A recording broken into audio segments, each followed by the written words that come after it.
So I'd like to start by giving you some background on the decision model, because the decision model is a very important component of the requirements framework that we are going to talk about today. And it's a component that I want to spend a little bit of time giving you a refresher on if you're new, if you know the decision model, and certainly giving you some information on if you're new to the decision model. I want to start by going back to the original approach to business systems architecture, which Foote and Yoder famously called a big ball of mud. By that they meant that the approach to architecture was simply to just place all the code into one big undifferentiated piece of code and implement that in a computer system, and you're done. Well, that worked fine in small point systems that we developed in the early 70s and in the 60s and the early 70s, but after a while it proved to be unmaintainable. And we realized it was unmaintainable, and we moved on to the notion of separating the concerns. The separation of concerns really started back in the beginning of 1970 with the publication of what became the relational database, the relational model of data. It was published by Ted Codd in 1970, the original paper, and the notion was that there was a model, a universal model that could be applied to the structure of data. That model was completely technology independent and allowed us to assemble a data model that could be implemented absolutely externally from any other business system, and that could be accessed by multiple business systems and could be used on multiple different technologies. The notion of separating the concerns is obviously to try and simplify the complexity of a business system to enable us to make changes to one part of a business system with little or no effect as possible on the rest of the system.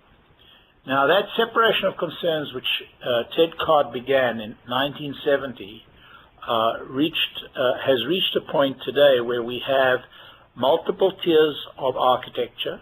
Each tier addresses a different facet of our system, and those tiers of architecture become concerns of different parts of our organization, different parts of our governance, and together constitute our ecology, our business system ecology. The one piece, the one concern that we have not yet addressed as an industry is business logic. And I say this because I think everybody will recognize that we find business logic in every tier of the architecture. In every component, we find business logic. And the business logic is strewn throughout the components. So the business logic is really everywhere, and it's nowhere. I don't think there's a person on the call who would deny that they would find the same business logic implemented in different ways, in different tiers of their architecture. In fact, this problem is pervasive through our industry, and even though there have been some attempts to separate what is called business rules and to manage them separately, it is a relatively minimal amount of business logic that is separated, and even that which is separated becomes we become focused from a technical point of view, but little management or little concern is placed from a business point of view. I'm going to show you the impact of this.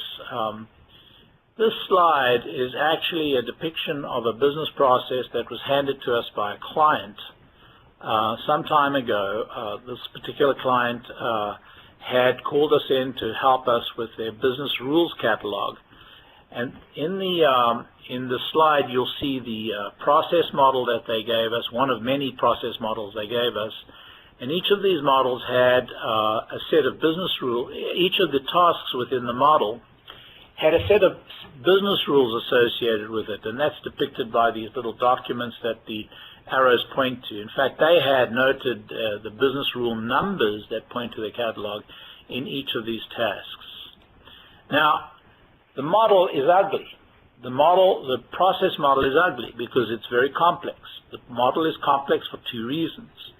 The one reason is that many of the business rules in the model are incorrect, and they're incorrect because they either duplicate some other rule in some area of the rule, or they overwrite, they actually contradict another rule, or they're very difficult to locate because they tend to include aspects of logic which don't apply to a particular task. But more importantly, the process is very, very complex, and it's complex because the process itself explicates some logic. Logic that hasn't been separated as a, quote, business rule, unquote, but has been integrated as part of the complexity of the process. Look what happens to the complexity of this process when we separate out the logic completely from the process, and the process depicts only process.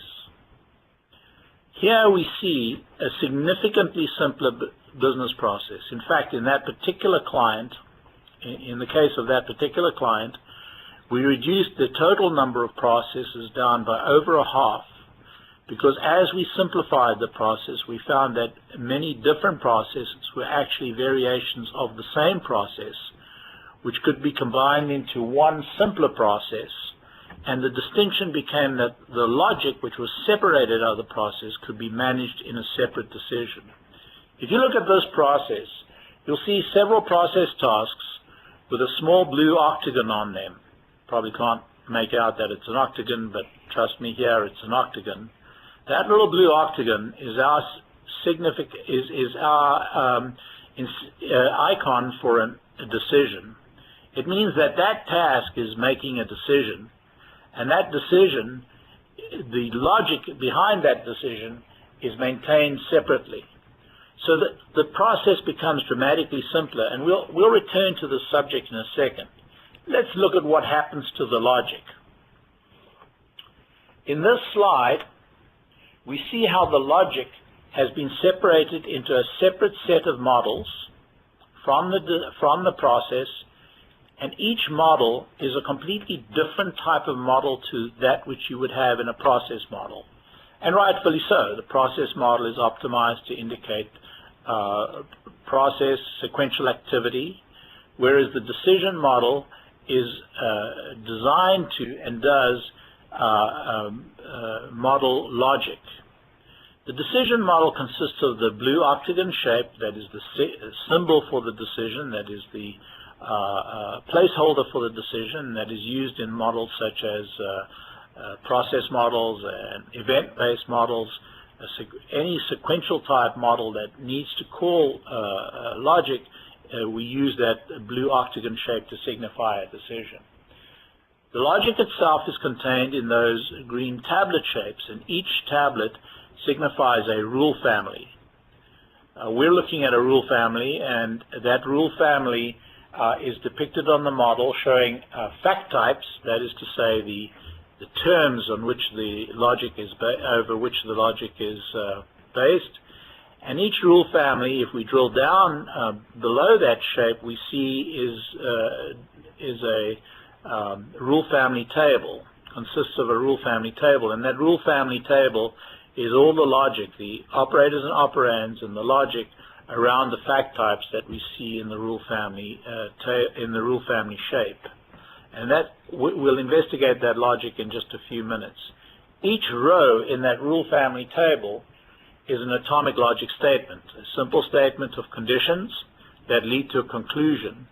And it's atomic because they're in the simplest possible form without losing their meaning, which means that each statement is about one conclusion fact type and one conclusion fact type